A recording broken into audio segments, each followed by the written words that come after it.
नमस्कार दोस्तों, हर हर महादेव। स्वागत है आपका हमारे चैनल राधे राधे पर। कुछ नया सीखने की चाह रखते हैं तो इस चैनल को अभी सब्सक्राइब कर लें। दोस्तों, आज के इस वीडियो में हम जानेंगे कि छठ पूजा 2023 में कब है, छठ पूजा का शुभ मुहूर्त कितने बजे से है, भगवान सूर्य देव को अर्घ कैसे देना है, व्रत कैसे रखना है और बहुत कुछ जानेंगे इस छठ पूजा के बारे में। तो सबसे पहले जय छठी मैया लिख दीजिए कमेंट बॉक्स में। छठ पूजा हर साल कार्तिक के शुक्ल पक्ष की षष्ठी तिथि को मनाई जाती है। इस बार छठ पूजा की शुरुआत 17 नवंबर को अमृत योग और रवि योग से हो रही है। छठ पूजा के दौरान नदी के किनारे भगवान सूर्य की पूजा की जाती है। छठ पूजा संतान प्राप्ति या संतान के सुखी जीवन के लिए की जाती है। इस साल छठ पूजा पर खास संयोग बनेगा रविवार को। भगवान सूर्य का दिन माना जाता है और पहला अर्घ्य रविवार को पड़ रहा है, जो बेहद शुभ होगा। छठ पूजा को कहा जाता है ये पूरी तरह से प्रकृति को समर्पित है। इस त्योहार को लोग बड़ी आस्था के साथ मनाते हैं। दिवाली के पश्चात से ही छठ पर्व के लिए तैयारियां शुरू हो जाती है। इस त्योहार के दौरान व्रती 36 घंटे तक बिना पानी के व्रत रखती है। किसी भी अन्य त्योहार में इतना लंबा व्रत नहीं रखा जाता है। छठ पूजा की शुरुआत 4 दिवसीय नहाए खाए से होती है। छठ पूजा में षष्ठी माता और सूर्य देव की पूजा की जाती है। इस पर्व को सूर्या षष्ठी के नाम से भी जाना जाता है। पंडित प्रदीप मिश्रा जी के अनुसार जाने छठ पर्व कब से शुरू हो रहा है। तो मित्रों, अब बात कर लेते हैं नहाए खाए विधि के बारे में। नहाए खाए के साथ 4 दिवसीय छठ पूजा उत्सव की शुरुआत होती है। इस साल यह 17 नवंबर को पड़ेगा। इस दिन से ही घर में पवित्रता का ध्यान रखा जाएगा। लहसुन और प्याज का सेवन वर्जित होता है। नहाए खाए के दिन वृत्ति सहित परिवार के सभी सदस्य कद्दू, चने की दाल, मूली, चावल आदि का सेवन करते। खरना 18 नवंबर को मनाया जाएगा। इस दिन गुड़ और खीर का प्रसाद बनाकर खाया जाता है। इस प्रसाद को ग्रहण करने के पश्चात व्रती 36 घंटे तक निर्जला व्रत रखती है। इस प्रसाद को बनाने के लिए मिट्टी के चूल्हे और आम की लकड़ी का उपयोग किया जाता है। तो मित्रों, अब बात कर लेते हैं ठेकुआ का प्रसाद के बारे में कि ठेकुआ प्रसाद क्या है। 19 नवंबर को डूबते सूर्य को अर्घ्य दिया जाएगा, जिसे संध्या अर्घ्य भी कहा जाता है। चौथे दिन यानी 20 नवंबर को उगते सूर्य को अर्घ्य दिया जाएगा। इस दौरान व्रती सूर्य देव से सुख शांति के लिए प्रार्थना करती है। पारण सुबह के अर्घ्य के पश्चात होता है। इसके साथ ही ये पर्व समाप्त हो जाएगा। छठ पूजा का मुख्य प्रसाद केला और नारियल है। इस पर्व के महाप्रसाद को ठेकुआ कहा जाता है। ये ठेकुआ आटा, गुड़ और शुद्ध घी से बनता है, जो काफी मशहूर है। नहाए खाए से छठ पूजा की शुरुआत होती है। इस दिन व्रती नदी या घर में स्नान करते हैं और इसके पश्चात छठ व्रती पर बनाना शुरू करते हैं। इस दिन केवल एक ही बार खाना खाया जाता है। नहाए खाए वाले दिन महिलाएं घर की साफ सफाई करती हैं और इस दिन हर घर में लौकी या कद्दू की सब्जी बनती है। इस दौरान तैयार किए गए भोजन में सेंधा नमक का प्रयोग किया जाता है। नहाए खाए के दिन बने प्रसाद में लहसुन प्याज का प्रयोग वर्जित माना जाता है। इसके अलावा बैंगन आदि सब्जियों को भी नहाए खाए के दिन प्रसाद में शामिल नहीं किया जाता। छठ व्रती प्रसाद बनाने के पश्चात पहले भगवान सूर्य की आराधना करते हैं। उसके पश्चात नहाए खाए का प्रसाद ग्रहण करते हैं। छठ व्रती के प्रसाद ग्रहण के पश्चात ही परिवार के अन्य सदस्य प्रसाद को ग्रहण करते हैं। तो चलिए अब जान लेते हैं कि आपको छठी मैया की पूजा के दौरान कौन कौन की सामग्री थाली में रखना चाहिए। केला छठी मैया को फलों में केला भी बेहद पसंद है। केला भगवान विष्णु का प्रिय फल माना होता है। कई लोग केले को कच्चा ही तोड़कर घर में पका लेते हैं ताकि पशु पक्षी इसे झूठा ना कर सके। नंबर 2, नारियल। छठ पूजा में नारियल चढ़ाने का बहुत बड़ा महत्व माना गया है। दरअसल नारियल को लक्ष्मी का स्वरूप माना जाता है।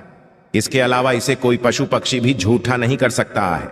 यही वजह है कि पूजा में नारियल अर्पित करने के लिए कहा जाता है। अब अगला पूजा सामग्री है नींबू। नींबू सामान्य नींबू से आकार में बड़ा होता है, जिसका स्वाद खट्टा मीठा होता है। इसके मोटे छिलके की वजह से पक्षी इसे भी आसानी से झूठा नहीं कर पाते हैं। यही वजह है कि नींबू छठ मैया को बेहद प्रिय है। नंबर 4 है गन्ना। माना जाता है कि छठ पूजा में गन्ना चढ़ाने से आनंद और समृद्धि की प्राप्ति होती है। गन्ने के बाहर से सख्त होने की वजह से पशु पक्षी इसे भी झूठा नहीं कर पाते हैं।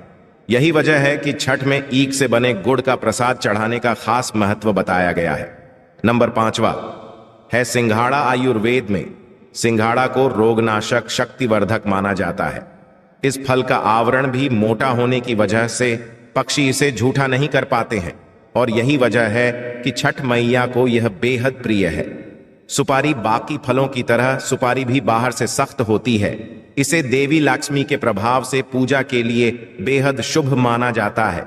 छठ पूजा के दिन सुबह जल्दी उठकर स्नान ध्यान करें और इसके तुरंत पश्चात भगवान सूर्य को अर्घ्य दें। इस दिन कच्चे चावल और गुड़ को बहते हुए पानी करने से भक्तों को खास लाभ होता है। साथ ही इस दिन चावल, दूध और गुड़ से बनी खीर का सेवन जरूर करना चाहिए। ऐसा करने से सूर्यदेव अत्यंत प्रसन्न होते हैं। ज्योतिष शास्त्र के अनुसार छठ पूजा के दिन स्नान ध्यान करने के पश्चात पूर्व दिशा में एक चौकी रखें और उस पर सफेद वस्त्र बिछाकर भगवान सूर्य की फोटो या प्रतिमा स्थापित करें। इस बात का ध्यान रखें कि आपका मुख पूर्व दिशा की तरफ हो। इसके भगवान सूर्य की पूजा करें और उन्हें गुड़ का भोग जरूर लगाएं। इसके साथ उन्हें लाल पुष्प जरूर अर्पित करें। ज्योतिष शास्त्र में एक उपाय यह भी बताया गया है कि छठ पूजा के दिन तांबे से बना सिक्का बहते हुए पानी में प्रवाहित करने से भक्तों को खास लाभ मिलता है। साथ ही ऐसा करने से सूर्य से जुड़े दोष से भी निवारण मिलता है। इसके साथ व्यक्ति लाल कपड़े में बंधे गेहूं और गुड़ का दान जरूर करें। ये मनोकामना पूर्ति के लिए सबसे उचित माना जाता है। सूरज को अर्घ्य देते वक्त ना करें भूल। छठ पूजा के पर्व पर सूरज को अर्घ्य देते वक्त किसी भी तरह के शीशे या स्टील के बर्तन का प्रयोग नहीं करना चाहिए। सूरज को अर्घ्य दिया बिना यह पर्व अधूरा माना जाता है। साफ सफाई का रखें ध्यान। छठ पूजा के दौरान साफ सफाई का खास तौर पर ध्यान दें। इस पूजा के दौरान कपड़ों से लेकर पूरे घर को बिल्कुल साफ रखना चाहिए। साथ प्रसाद बनाते वक्त भी साफ सफाई का पूरा ख्याल रखें। जाने कहां सोना चाहिए। छठ पूजा के दौरान जो भी व्रत रख रहा है उसे पलंग पर नहीं सोना चाहिए। ना पलंग बल्कि चारपाई आदि पर भी सोने की मनाही होती है। इस व्रत के दौरान फर्श पर सोना चाहिए। छठ पूजा सामग्री का जरूर रखें ख्याल। छठ पूजा के दौरान सामग्री का खास तौर पर ख्याल रखें। इस पूजा के दौरान सिंदूर, कुमकुम, आलता, मेहंदी, पीतल का सूप, शक्कर, अंकदी, नारियल, एक शहद, पान, सुपारी, लौंग और इलायची सामग्री का जरूर प्रयोग करें। छठ पूजा के दिन मांसाहारी खाने से करें परहेज। छठ पूजा के दिन किसी भी तरह के मांसाहारी खाना खाने से बचना चाहिए। खाने के साथ साथ पूजा के किसी भी तरह के मांसाहारी सामान को घर में या पूजा के आसपास नहीं रखना चाहिए। माना जाता है कि छठी मैया ऐसा करने से नाराज हो जाती है। तो ये थे कुछ काम जिन्हें छठ पूजा पर नहीं करना चाहिए। तो दोस्तों चलिए मैं आप लोगों को छठी मैया की कहानी बताता हूँ। छठ पूजा व्रत कथा। एक समय की बात है, एक राजा प्रियंवाद थे जिनकी पत्नी का नाम मलिनी था। विवाह के काफी वर्ष बीतने के पश्चात भी उनको कोई संतान नहीं हुई। तब उन्होंने कश्यपा से इसका समाधान पूछा तो उन्होंने पुत्र प्राप्ति के लिए यज्ञ कराने का सुझाव दिया। कश्यप ऋषि ने पुत्र प्राप्ति के लिए यज्ञ किया और राजा की पत्नी मलिनी को प्रसाद स्वरूप खीर खाने को दिया। उसके प्रभाव से रानी गर्भवती हो गई, जिससे राजा बड़े खुश हुए। कुछ समय पश्चात रानी ने एक पुत्र को जन्म दिया, लेकिन वह भी मृत पैदा हुआ। यह खबर सुनकर राजा बहुत दुखी हो गए। वे पुत्र के शव को लेकर शमशान गए और इस दुख के कारण अपना भी प्राण त्यागने का निश्चय कर लिया। जब वे अपना प्राण त्यागने जा रहे थे तभी देवी देवसेना प्रकट हुई। उन्होंने राजा प्रियंवाद से कहा कि उनका नाम शास्ति है। हे राजन, तुम मेरी पूजा करो और दूसरों लोगों को भी मेरी पूजा करने को कहो। लोगों को इसके लिए प्रेरित करो। देवी देवसेना के अनुसार राजा प्रियंवाद ने कार्तिक माह के शुक्ल पक्ष की षष्ठी तिथि को छठ पूजा की। उन्होंने ये पूजा पुत्र प्राप्ति का कामना से की थी। छठी मैया के शुभ आशीर्वाद से राजा प्रियंवद को पुत्र की प्राप्ति हुई। तब से हर साल कार्तिक शुक्ल षष्ठी को छठ पूजा की जाने लगी। दिवाली के 6 दिन पश्चात छठ मनाया जाता है। छठ के महाव्रत को करना अत्यंत पुण्यदायक है। छठ व्रत सबसे महत्वपूर्ण रात्रि कार्तिक शुक्ल तिथि को होता है। सूर्या उपासना का यह महापर्व 4 दिनों तक मनाया जाता है। छठ पर्व के लिए कई कथाएं प्रचलित हैं, किंतु पौराणिक शास्त्रों में इसे देवी द्रौपदी से जोड़कर देखा जाता है। मान्यता है कि जब पांडवा जुए में अपना सारा राजपाट हार गए, तब द्रौपदी ने छठ का व्रत रखा था।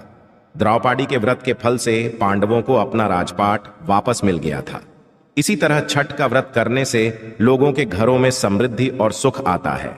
छठ मुख्य रूप से बिहार, झारखंड, उत्तर प्रदेश सहित कई क्षेत्रों में छठ का महत्व है।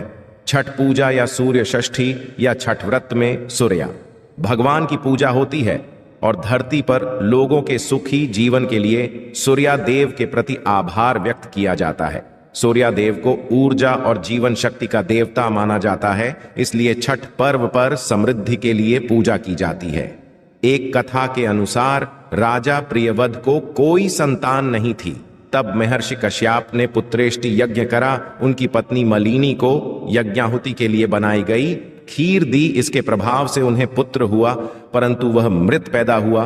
प्रियवद पुत्र को लेकर शमशान गए और पुत्र वियोग में प्राण त्यागने लगे। उसी वक्त भगवान की मानस कन्या देवसेना प्रकट हुई और कहा कि सृष्टि की मूल प्रवृत्ति के छठे अंश से उत्पन्न होने के कारण मैं षष्ठी कहलाती हूं। राजन, तुम मेरा पूजन करो तथा और लोगों को भी प्रेरित करो।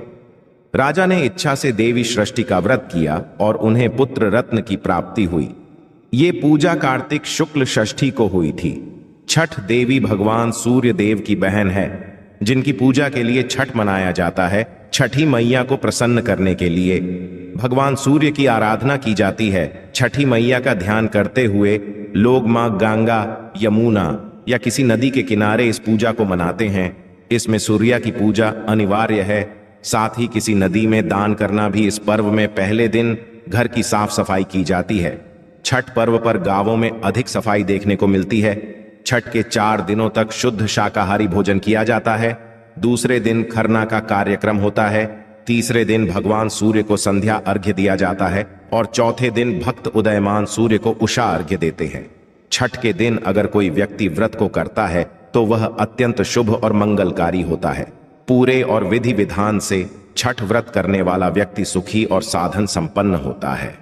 साथ ही निःसंतानों को संतान प्राप्ति होती है। यह सूर्य उपासना का व्रत होता है। इसमें कुंवारी कन्याओं के लिए यह व्रत वर्जित है, क्योंकि सूर्य का आराधना केवल महिला ही कर सकती है। सूर्य की उपासना जो कोई सधवा हो या विधवा हो वही कर सकती है।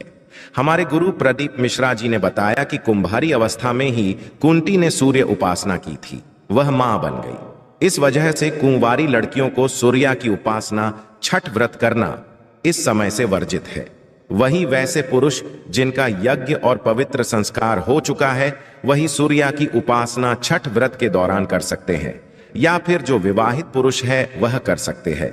देसी गाय के दूध से सूर्य भगवान को अर्घ्य प्रदान करने से ऐश्वर्यता और परम शांति की प्राप्ति होती है। इसके लिए जल और दूध से अर्घ्य दिया है। अर्घ्य देने के समय में विभिन्न प्रकार का पकवान, फल प्रसाद हाथ में रहता है। उसको सूर्या भगवान को अर्पण किया जाता है। वह दिनकर है, दीनानाथ है, भास्कर है, सूर्या है। यह अखिल ब्रह्मांड के नेत्र स्वरूप में है।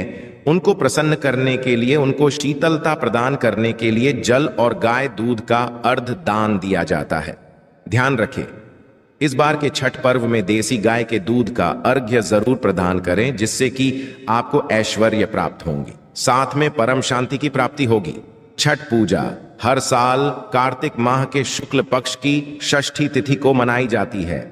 इस बार छठ पूजा की शुरुआत 17 नवंबर को अमृत योग और रवि योग से हो रही है। छठ पूजा के दौरान नदी के किनारे भगवान सूर्य की पूजा की जाती है। छठ पूजा संतान प्राप्ति या संतान के सुखी जीवन के लिए की जाती है। इस साल छठ पूजा पर खास संयोग बनेगा।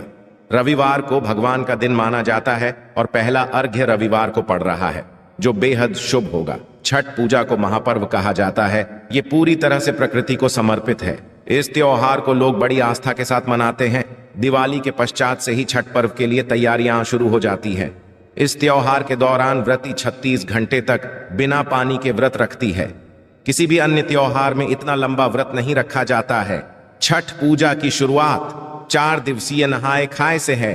छठ पूजा में षष्ठी माता और सूर्य देव की पूजा की जाती है। इस पर्व को सूर्य षष्ठी के नाम से भी जाना जाता है।